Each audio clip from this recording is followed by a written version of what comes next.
Exercise 3.3 का question number 3 का fourth. इस क्वेश्चन में आपको दिया हुआ है कि एक नगर में टैक्सी के भाड़े में एक नियत भाड़े के अतिरिक्त चली गई दूरी पर भाड़ा सम्मिलित किया जाता है। 10 किलोमीटर दूरी के लिए 105 रुपये भाड़ा है तथा 15 किलोमीटर के लिए भाड़ा 155 रुपया है। तो आपको नियत भाड़ा और प्रति किलोमीटर भाड़ा क्या है वो पूछ रहा है। आपको सवाल में दो चीजें पूछ रहा है कि उस टैक्सी का नियत भाड़ा क्या है और प्रति किलोमीटर चली गई दूरी का भाड़ा क्या है। ठीक है, इस क्वेश्चन में दिया हुआ है कि एक नगर में टैक्सी के भाड़े में दो तरह के भाड़ा जोड़ा जाता है।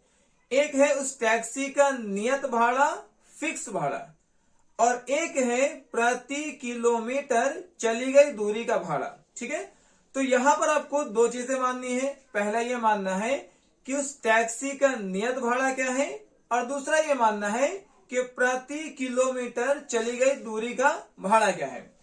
आइए इस क्वेश्चन को हम लोग सॉल्व करते हैं। पहले लिखेंगे माना कि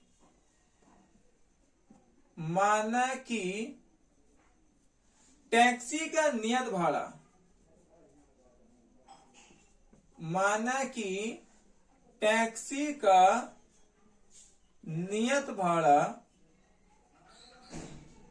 टैक्सी का नियत भाड़ा बराबर 100 रुपया है। ठीक है, तथा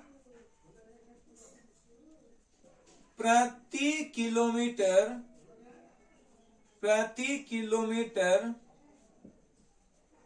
चली गई दूरी का भाड़ा जो है बराबर y रुपया है। ठीक है, अब यहां से हम लोग प्रश्न से इसको समीकरण बनाएंगे। देखिए, समीकरण ऐसे बनेगा कि जो नियत भाड़ा है वो तो आपको देना ही है। ठीक है, तो यहां कह रहा है कि अगर हम 10 किलोमीटर की दूरी तय करते हैं, 10 किलोमीटर की दूरी तय करते हैं तो आपको 105 रुपया भाड़ा लगता है। ठीक है, तो इसमें जो नियत भाड़ा है वो तो x लगेगा ही, प्लस 1 किलोमीटर के लिए 1 y है तो 10 किलोमीटर के लिए 10 y हो जाएगा और ये दोनों भाड़ा मिल करके आपको 105 रुपए देने हैं। तो यहां पर लिखेंगे 105 और ये हो जाएगा समीकरण नंबर 1। ठीक है, यहां से समीकरण 1 बन जाएगा जिसमें आपको हिंट दिया हुआ है कि 10 किलोमीटर दूरी के लिए भाड़ा 105 रुपया है। समीकरण 1 यहां से बना लेंगे और दूसरा समीकरण बनेगा कि 15 किलोमीटर के लिए भाड़ा 155 रुपए है। तो यहां से समीकरण 2 बन जाएगा। ठीक है, अब समीकरण 2 बनाएंगे कि 15 किलोमीटर के लिए भाड़ा 155 रुपया है। तो जो आपका टैक्सी का नियत भाड़ा है x वो तो देना ही है, साथ में 15 किलोमीटर के लिए आपको भाड़ा लग जाएगा 15y, क्योंकि 1 किलोमीटर के लिए 1y तो 15 किलोमीटर के लिए 15y, और टोटल भाड़ा मिला करके देना है 155 रुपए। क्या देना है? 155। तो यहां लिखेंगे 155 और ये बन गया समीकरण नंबर 2। तो यहां तक जो है आपको सबसे पहले क्या मानना था, उस टैक्सी का नियत भाड़ा क्या है, फिर मानना है कि प्रति किलोमीटर चली गई दूरी का भाड़ा कितना है। तो नियत भाड़ा 100 रुपया माना गया है और प्रति किलोमीटर के लिए भाड़ा y माना गया है। ठीक है, समीकरण कैसे बनाएंगे, नियत भाड़ा x को x लिखेंगे प्लस जितना किलोमीटर दूरी चली गई है उसको उतना y मान लेंगे। 10 किलोमीटर के लिए 10y और दोनों भाड़ा मिलाकर के 105 रुपया लगता है। आपको यहां लिखना है 105। समीकरण 1 तैयार हो जाएगा। समीकरण 2 में क्या करना है, नियत भाड़ा x तो x लिखेंगे ही प्लस 15 किलोमीटर दूरी तय करता है तो भाड़ा हो जाएगा 15y और इन दोनों को मिला करके भाड़ा देना है 155। तो बराबर में लिखेंगे 155 और ये समीकरण 2 बनकर तैयार हो गया है। अब यहां से जो है आपको प्रतिस्थापन विधि से हल करके x और y का मान निकालना है। तो हम लोग हल करेंगे समीकरण 1 से, समीकरण 1 से। ठीक है,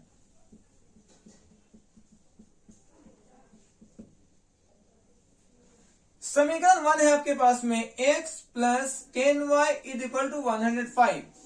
x plus 10y is equal to 105। अगर यहां से x का मान बराबर करेंगे तो लिखेंगे x बराबर 105 और ये प्लस में 10y बराबर के बाद जाकर के माइनस में 10y बन जाएगा। इस तरीके से x का जो मान आया है वो है 105 माइनस 10y और ये समीकरण नंबर 3 है।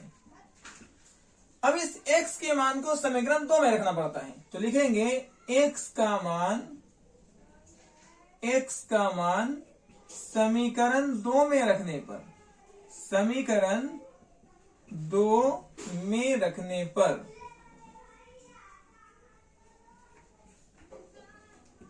समीकरण 2 है आपके पास में x plus 15y is equal to 155।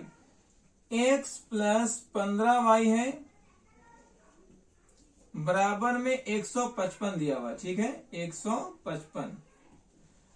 अब x के स्थान पर आपको लिखना है 105 माइनस में 10y तो लिखेंगे x को हटा करके लिखना है 105 माइनस 10y।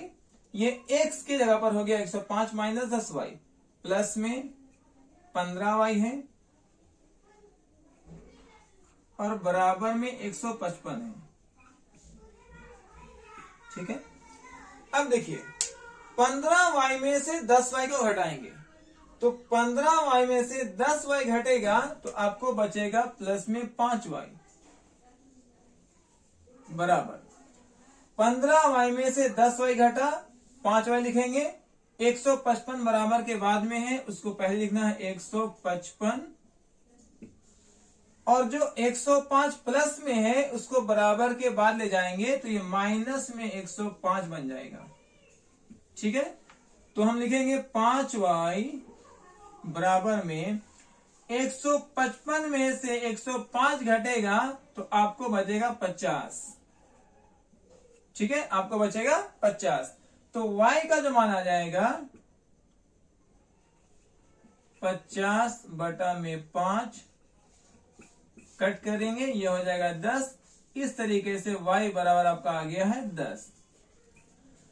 अब जो है इस y के मान को आप समीकरण 1 या 2 या 3 कहीं भी रख सकते हैं। सबसे आसान सा समीकरण 3 है तो लिखेंगे y का मान समीकरण 3 में रखने पर, y का मान समीकरण 3 में रखने पर समीकरण 3 है x बराबर 105 माइनस 10y तो लिखेंगे x बराबर 105 माइनस में 10y है, ठीक है।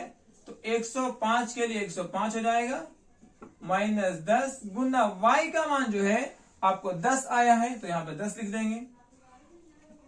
तो 105 माइनस 10 को 10 से गुना करेंगे 100 हो जाएगा।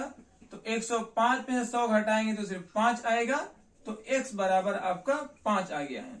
इस तरीके से आपका जो नियत भाड़ा आया है, जो आपका नियत भाड़ा था वो आपने x माना था और x का मान जो है 5 रुपए आया है, मतलब नियत भाड़ा आपको 5 रुपए देने हैं, ठीक है। इसी तरीके से प्रति किलोमीटर जो भाड़ा है, प्रति किलोमीटर जो भाड़ा था वो y रुपया था और y का मान जो है वो 10 आया है तो इस तरीके से प्रति किलोमीटर भाड़ा 10 रुपया है। तो हम लोगों ने इस क्वेश्चन के फर्स्ट वाले पार्ट को सॉल्व कर चुके हैं जिसमें पूछा गया था कि उस टैक्सी का नियत भाड़ा क्या है। टैक्सी का नियत भाड़ा है 5 रुपया और फिर पूछा गया प्रति किलोमीटर भाड़ा क्या है, तो प्रति किलोमीटर भाड़ा है 10 रुपया। अब इस क्वेश्चन का जो है सेकेंड पार्ट आपसे पूछता है कि अगर एक व्यक्ति को 25 किलोमीटर दूरी तय करना हो, कितना 25 किलोमीटर यात्रा के लिए उसे कितना भाड़ा देना होगा। तो पहले यहां तक स्क्रीनशॉट कर लीजिए फिर हम लोग 25 किलोमीटर के लिए भाड़ा भी निकालेंगे।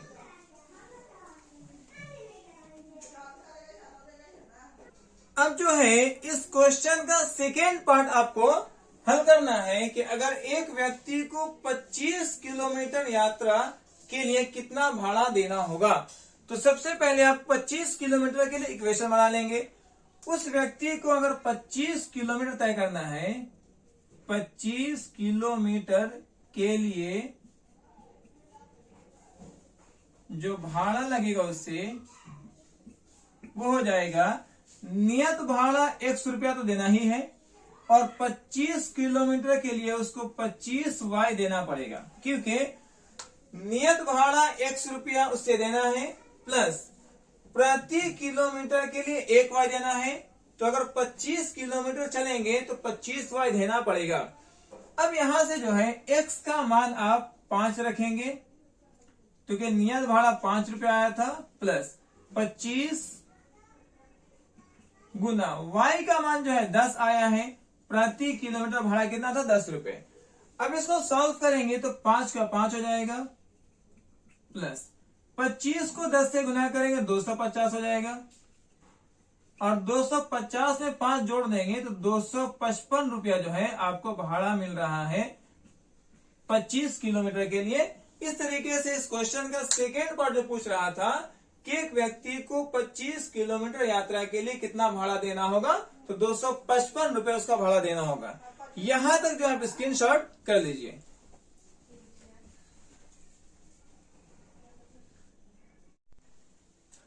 क्वेश्चन नंबर 5 में दिया हुआ है कि यदि किसी भिन्न के अंश और हर दोनों में 2 जोड़ दिया जाए तो वह 9/11 हो जाती है, और यदि अंश और हर दोनों में 3 जोड़ दिया जाए तो वह 5/6 हो जाती है। आपको भिन्न ज्ञात करना है। देखिए यहां पर जो है आपको 2 स्थिति दिया गया है। पहला स्थिति यह है कि एक भिन्न के अंश और हर दोनों में अगर आप 2 जोड़ देते हैं, भिन्न के अंश और हर दोनों में 2 जोड़ देंगे तो भिन्न जो है 9/11 हो जाती है। तो यहां से समीकरण हम तैयार कर लेंगे।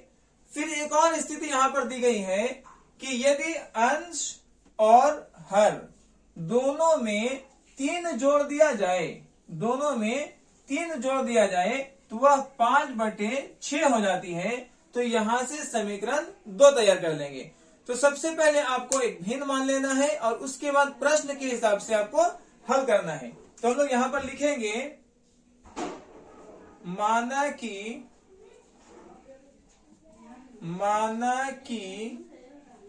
भिन्न जो है भिन्न बराबर x/y है। ठीक है। अब आते हैं हम लोग प्रश्न से।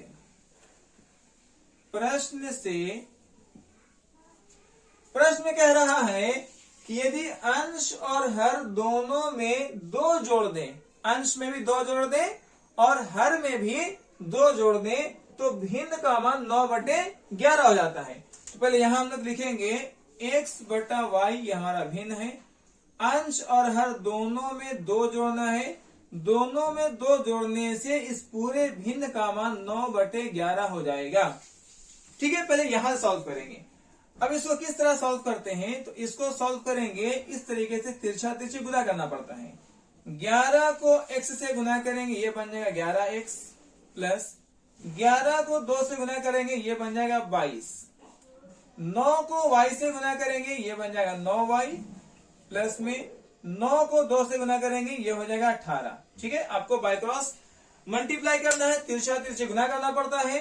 11 को x से गुना करेंगे 11x, प्लस में 11 को 2 से गुना करेंगे 22 हो जाएगा, बराबर 9 को 11 से गुना करेंगे 9y, 9 को y से गुना करेंगे 9y, प्लस में 9 को 2 से गुना करेंगे 18।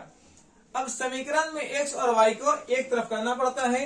तो यहाँ पर जो है 11x पहले से है, 9y को बराबर के अंदर लाने से ये प्लस 9y बन जाएगा माइनस 9y, बराबर में बराबर के बाद 18 पहले से है, 18 लिखेंगे, और 22 जो है वो बराबर के बाद जाकर के माइनस 22 बन जाएगा।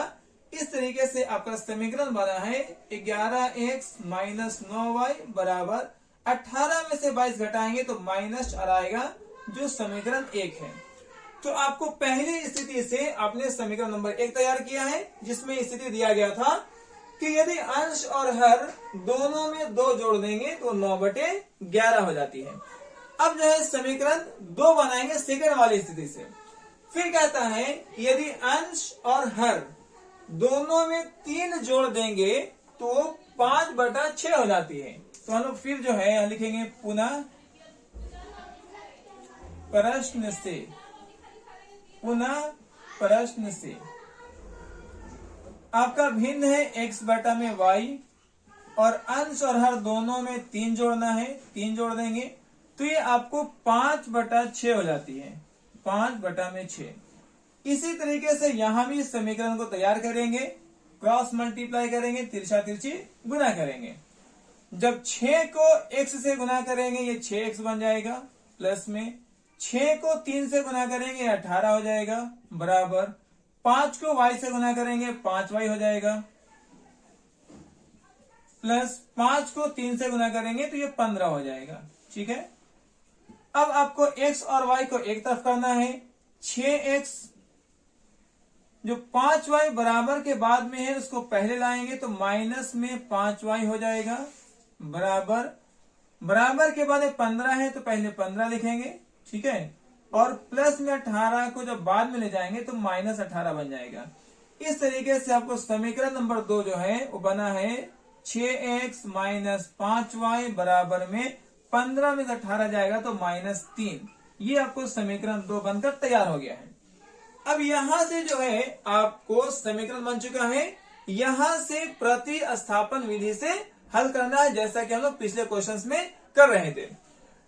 तो हम लोग समीकरण 1 से हल करेंगे, लिखेंगे समीकरण 1 से, समीकरण 1 से। ठीक है, समीकरण 1 क्या दिया हुआ है? समीकरण 1 आपको कहता है 11x माइनस में 9y बराबर माइनस में 4। यहां लिखेंगे 11x माइनस में 9y है बराबर है माइनस में 4।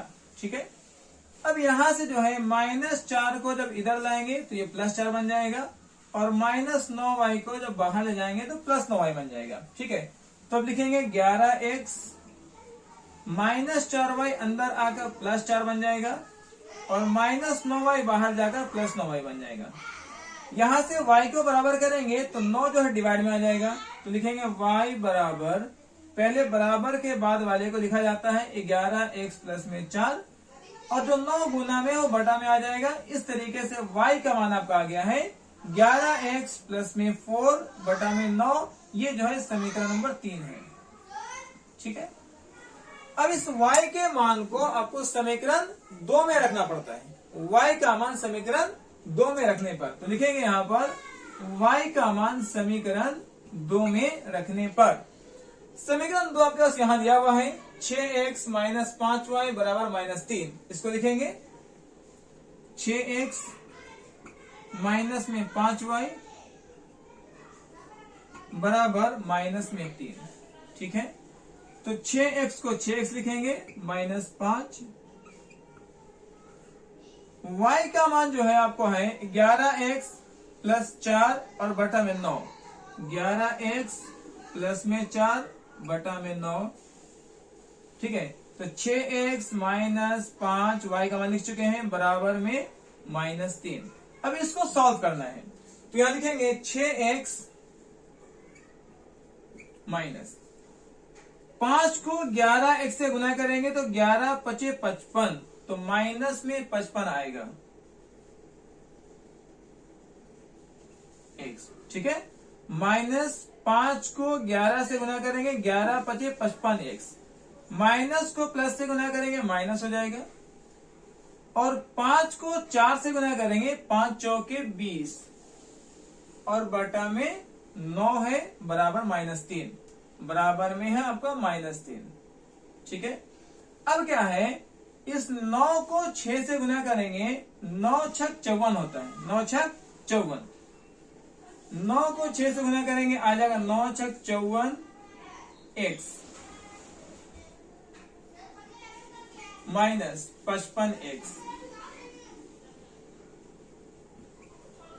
माइनस में 20 और बटा में 9 बराबर माइनस में आपको 3 आएगा। ठीक है, अब 54x में से 55x घटाएंगे तो -1x बचेगा।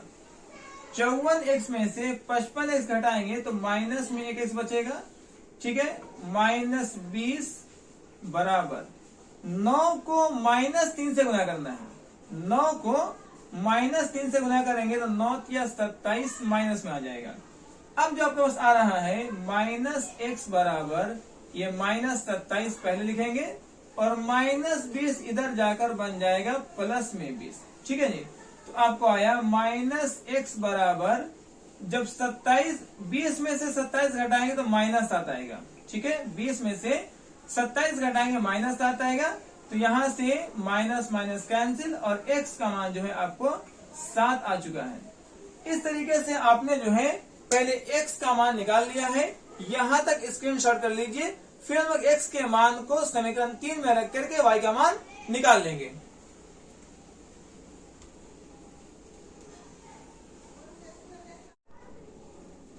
अब जो है x के मान को समीकरण नंबर 3 में हम लोग को रखना है। x का मान है 7 और समीकरण 3 है y बराबर 11x प्लस में 4 बटा में 9। तो यहां लिखेंगे x का मान समीकरण 3 में रखने पर, समीकरण 3 में रखने पर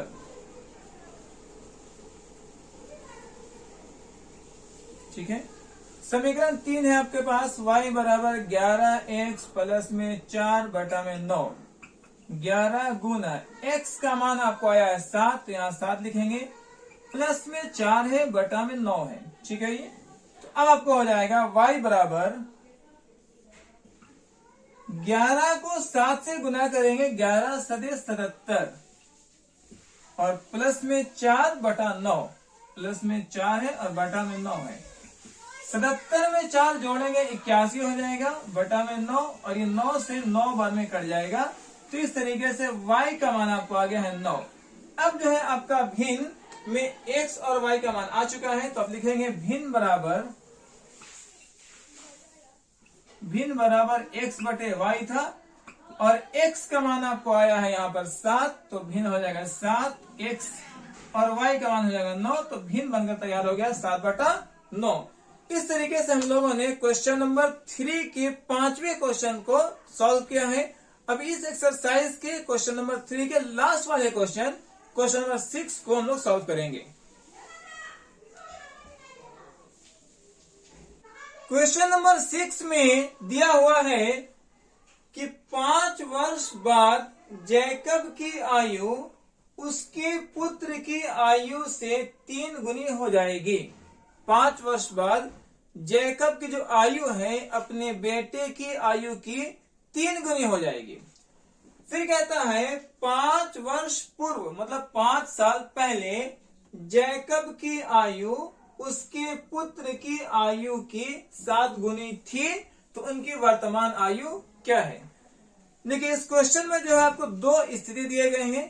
पहली स्थिति में कहता है कि 5 वर्ष बाद, आज से 5 साल बाद जो जैकब की आयु होगी अपने बेटे की आयु की 3 गुनी हो जाएगी। तो यहां से आपको पहला समीकरण तैयार कर लेना है। फिर कह रहा है कि 5 साल पहले, आज से 5 साल पहले जो जैकब की आयु थी अपने बेटे की आयु की 7 गुनी थी। तो यहां से समीकरण 2 तैयार कर लेना है। तो आपको बताना है कि दोनों की वर्तमान आयु, दोनों की अभी की आयु क्या है। इस क्वेश्चन को भी इस तरह सॉल्व करेंगे। पहले लिखेंगे माना कि जैकब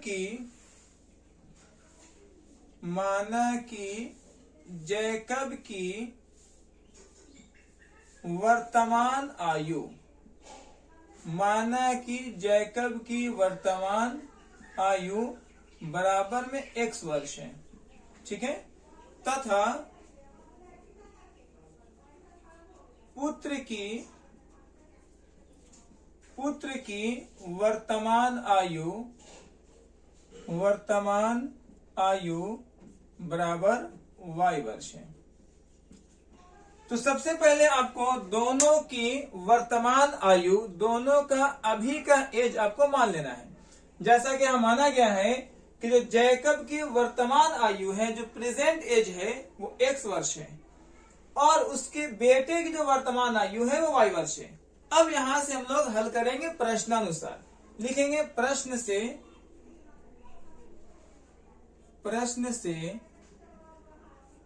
कह रहा है 5 वर्ष बाद, तो दोनों की आयु में हम लोग 5 साल बढ़ा देंगे। यह है x और यह है y, ठीक है।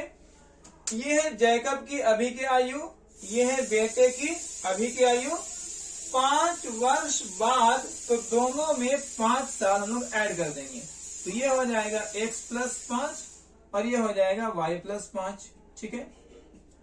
ये है 5 साल बाद जैकब की आयु और ये है 5 साल बाद उसके बेटे की आयु। सवाल कहता है कि 5 साल बाद जो जैकब की आयु है अपने बेटे की आयु की 3 गुनी हो जाएगी। तो जैकब की आयु 3 गुनी बड़ा है तो बेटे की आयु 3 गुनी छोटी है। आपको बराबर करने के लिए उसके बेटे की आयु में 3 से गुना कर देना है, ठीक है। तो इस तरीके से यहां से हम लोग एक समीकरण तैयार करेंगे। लिखेंगे x प्लस 5 बराबर 3 को y से गुना करेंगे, ये बन जाएगा 3y प्लस में 3 को 5 से गुना करेंगे 15। अब x और y को एक तरफ लिखना है तो अब लिखेंगे x प्लस 3y जो है इधर आकर के माइनस में हो जाएगा, तो लिखेंगे माइनस में 3y बराबर के बाद में 15 है तो यहां लिखेंगे 15 और प्लस 5 जो है बराबर के बाद जाकर के बन जाएगा -5। तो ये जो है आपको मिला x minus 3y is equal to 15 में से 5 घटा देंगे 10। ये समीकरण नंबर 1 बनकर तैयार हो गया है। तो अपने पहली स्थिति से समीकरण 1 तैयार कर लिया है, जिसमें दिया गया था कि 5 साल बाद जैकब की आयु उसके बेटे की आयु की 3 गुनी हो जाएगी। अब समीकरण 2 कैसे बनाएंगे?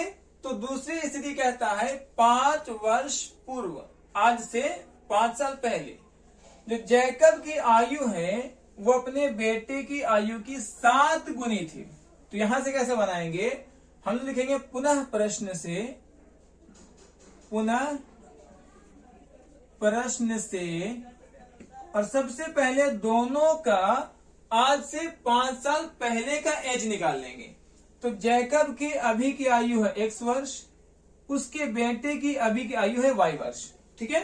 दोनों के 5 साल पूर्व की आयु निकालनी है, 5 साल पहले की आयु निकालनी है।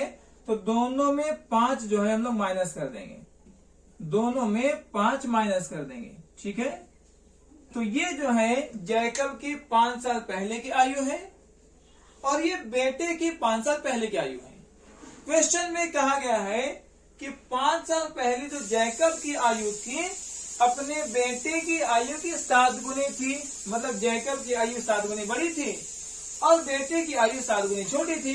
तो बराबर करने के लिए आप बेटे की आयु में 7 से गुना कर देंगे। अब यहां से इसको हल करना है।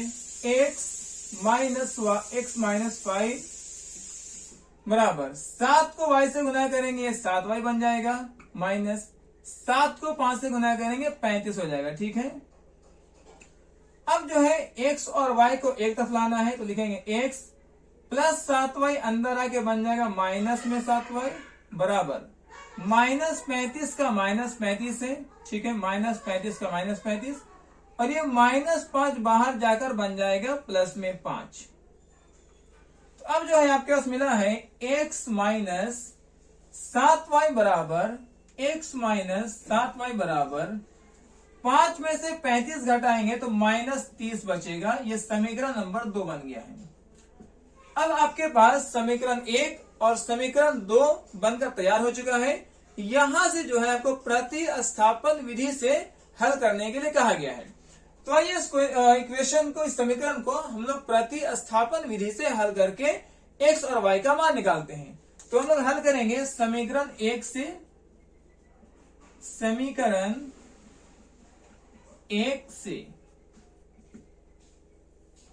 समीकरण 1 आपको कह रहा है x minus 3y is equal to 10, ठीक है। दिया गया है x माइनस में 3y है बराबर में 10 है। जब x को यहां से बराबर करेंगे आप तो लिखेंगे x में बराबर 10 और जो माइनस में 3y है बराबर में अगर भेजेंगे तो ये बन जाएगा प्लस में 3y। तो इसका मतलब है x का मान निकला x बराबर 10 प्लस में 3y और ये समीकरण नंबर 3 बन गया है।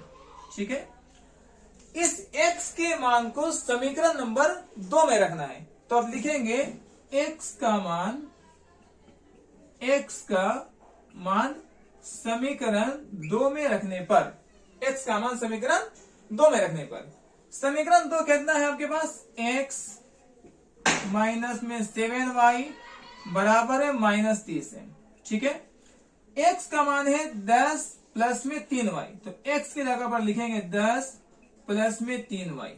ठीक है, x का मान है 10 प्लस में 3y, तो x की जगह पर लिखेंगे 10 प्लस में 3y माइनस 7y बराबर माइनस में 30 है। ओके, अब यहां से देखिए 3y में से 7y घटाना है तो आपको बचेगा माइनस में 4y। जब 3y में से 7y घटाएंगे तो माइनस 4y आएगा बराबर में माइनस 30, और जो प्लस में 10 है बराबर के बाद जाकर के बन जाएगा माइनस में 10। ठीक है, अब आपके पास आ गया है माइनस 4y बराबर, दोनों को जोड़ेंगे बन जाएगा माइनस 40, माइनस माइनस कट जाएगा तो y का मान जो है 40 बटा में 10 बराबर 4 बराबर 10। इस तरीके से y का मान आपको 10 आ गया है। अब जो है y के मान को हम लोग समीकरण 3 में रख करके x का मान निकाल लेंगे। तो यहां तक पहले आप स्क्रीनशॉट कर लीजिए।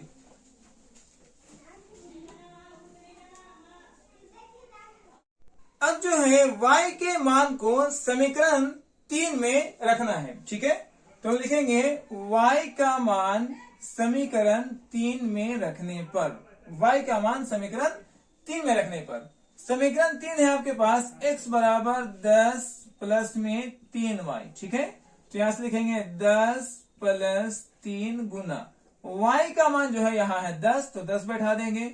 इसको हल करना है, 10 प्लस 10 को 3 से गुना करेंगे 30 हो जाएगा, और 30 और 10 जोड़ेंगे तो 40 हो जाएगा। इस तरीके से x का मान आ गया है 40 और y का मान आ गया है 10। तो अब जो है आपको जैकब की वर्तमान आयु x वर्ष थी, तो इस तरीके से यहां लिखेंगे जैकब की वर्तमान आयु बराबर x वर्ष, और x का मान हम ला चुके हैं यहाँ पे 40, तो जैकब की वर्तमान आयु अभी 40 वर्ष है। ठीक है, और उसके पुत्र की वर्तमान आयु यहां माना गया था y वर्ष। पुत्र की वर्तमान आयु y वर्ष है। ठीक है, पुत्र की वर्तमान आयु y वर्ष है, और y का मान हम लोग को आया है 10 वर्ष, तो इस तरीके से उसके पुत्र की वर्तमान आयु बन गया है 10 वर्ष। इस तरीके से हम लोगों ने एक्सरसाइज 3.3 को आज कंप्लीट किया है। फिर नेक्स्ट वाले वीडियो में हम लोग एक्सरसाइज 3.4 को शुरू करेंगे। आप यहां तक जो है स्क्रीनशॉट कर लीजिए।